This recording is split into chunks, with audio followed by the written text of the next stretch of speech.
So hi, I'm Alice Bunn. We're back with another episode of the Karman line.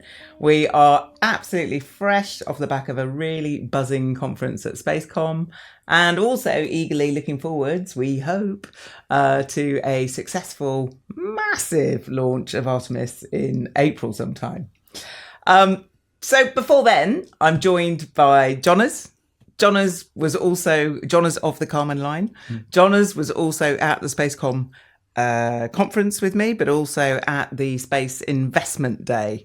Jonners, you're relatively new to this whole world. Yeah, that was quite a baptism of fire. It was my debut on the scene, and I will say I will be there again and again and again. I absolutely loved it. You know, as someone who lives in London, and this really is the mission of the Karman line, if you think about it.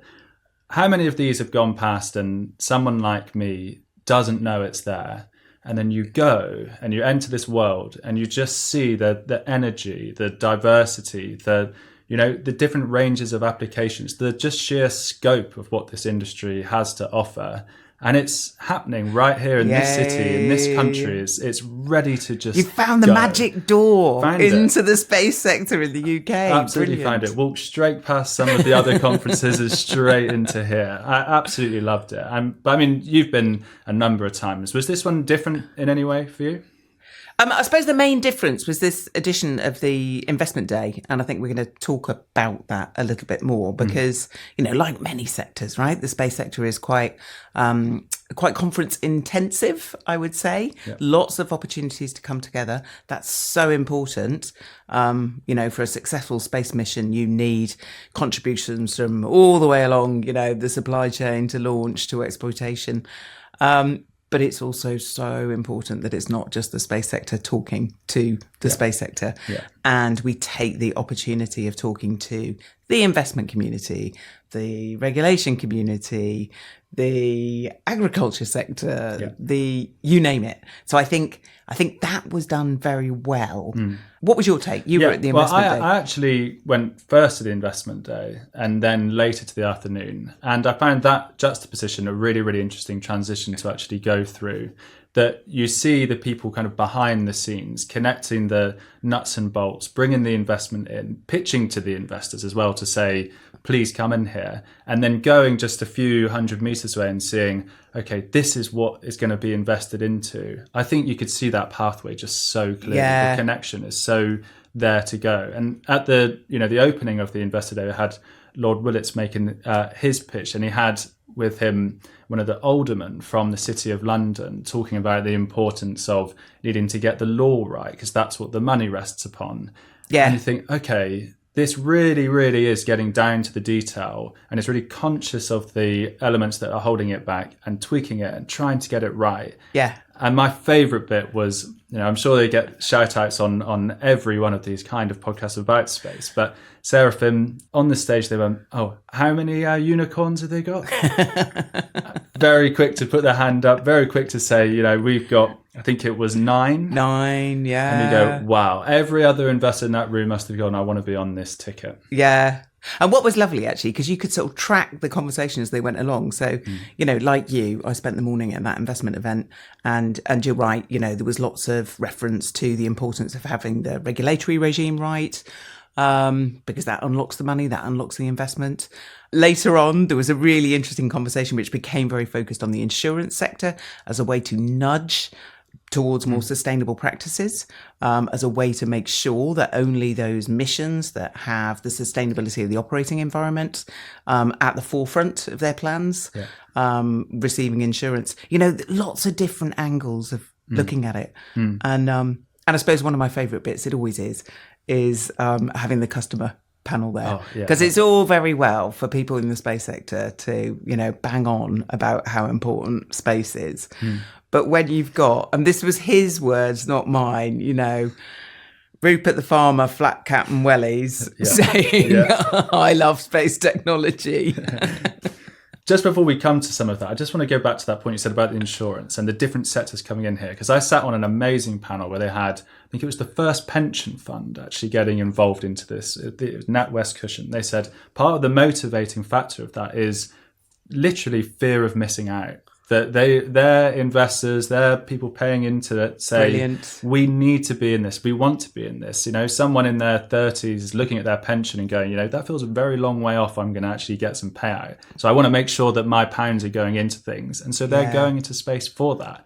And as you say, they need to see the customers. So to have this panel of customers up there, the farmers, the telecoms, talking about really inspiring cases of school being able to be teleported to islands up in Scotland rather than having to get the kids back onto the mainland. Yeah, those school kids really love that. They really thank us for that. Yeah, absolutely. But what was your kind of user journey then? If you were going to explain one of those, you know, really visceral, exciting ways in which space is coming to people that you heard, what caught your eye this year? Because I've been knocking around for ages, right? You see how positions have moved. So actually the telecom sector is really, really interesting because for the longest time, instead of talking about 5G, for instance, as being a state of connectivity, it was rather more a competition between two different technological solutions. And you had fiber optic versus satellite. Yeah. And I think what's really, really encouraging to see now is that division doesn't seem to exist anymore. You recognise that, you know, different use cases will benefit from a different type of technology. I mean, the example you talked about in Scotland was when cables were cut, right? So there wasn't a cable solution, but there still could be a satellite solution. And actually, that technology is getting more and more capable every day. So the level of service you get from satellite technology now is really, really very, very fine indeed. Yeah. So seeing that progress was really, really encouraging. There's a similar story when, you know, going back to the farmers as well, that they're saying, you know, I heard an anecdote about a farmer working right far in the corner of their land. It could be absolutely kilometers away from where their Wi-Fi router is. But now they're able to act and work, you know, answer their emails, to do this right up in the Highlands where there is no signal. That capability for that farmer could be absolutely game changing. Yeah. And there's so many sectors. So, you know, it's similarly in agriculture, but my favorite one I was talking to someone about was about wine and the ability to, I know it's Friday, so it's definitely on my mind, but to be able to look at different areas of the country, even in the UK, and to assess, okay, the gradient of the earth is like that. It's got this type of soil. This would be perfect to grow a champagne type wine. And to do that and to then expand that scope and to make, you know, this wonderful industry into something that's even more efficient, even more, you know, delicious. Yes. It's just, the moment you start getting into this industry, you start looking at it, you realise it really does touch absolutely everywhere. Space for wine. I love it. Yeah, I'm sure we'll find some good supporters there. I mean, there was also, I suppose, quite a humbling moment for me when you probably got a sense of this looking around the exhibition itself, but our sector today is characterised by lots and lots and lots of startups. And relatively few mid-size and fewer primes. And I was talking to someone who worked in climate finance and in the climate sector, and seeing a similar kind of model there. And she said, oh, you know, and what's happening in the sector? I said, well, I mean, we often see quite a lot of consolidation. We see a lot of merging. We sometimes see acquisition. We sometimes see a very healthy startup community happening in the UK, but then those healthy businesses being acquired overseas, typically US. And I was presenting this as like, you know, a negative thing. And she said, well, that's fantastic. Really? She said, well, you know, in climate, they just go bust. I was like, okay, right. There's a leveler. But yeah, there is interesting changes. Just to jump in there, you do get a sense, listening to some of the other panels of the Investor Day, you have the British Business Bank were there as well, and they're taking their first steps into it. So certainly there's some big tectonic shifts kind of moving around in the involvement of government. And of course, this was being hosted in the same week that we had the big news about the UK government and the pharmaceutical industry. Yes. And I know that this is an area that you particularly are passionate about. Tell us why. Well, no, let me cover the announcement very briefly. So this is reflective of the fact that we are now able to look at space as a manufacturing environment. Why are we able to do that? Because the costs of transporting things from the ground up into space and back down again is dramatically reducing because of the reduction of launch costs. But in many respects, that's not it's not actually a new thing. So here's my big reveal.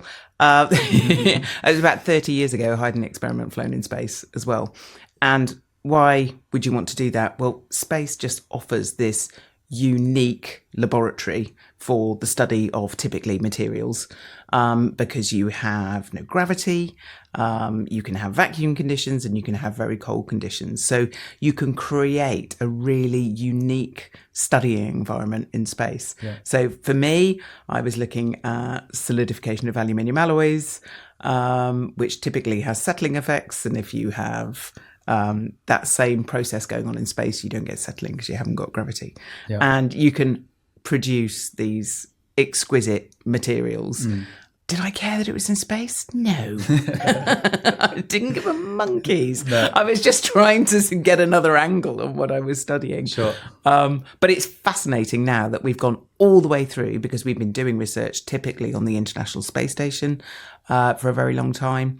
But now we've got to the point where the business model washes its face. Yep. So there are so many exciting new materials that can be uniquely created in space, you know, near perfect semiconductor crystals, new pharmaceuticals with incredibly potent properties that are enabled through manufacture in space. But of course, like introduction of any new product, any new technology, we have to take the regulation seriously early on to make sure that it can be exploited in the markets back on Earth. And this is the ambition, and this is the opportunity that we want to unlock.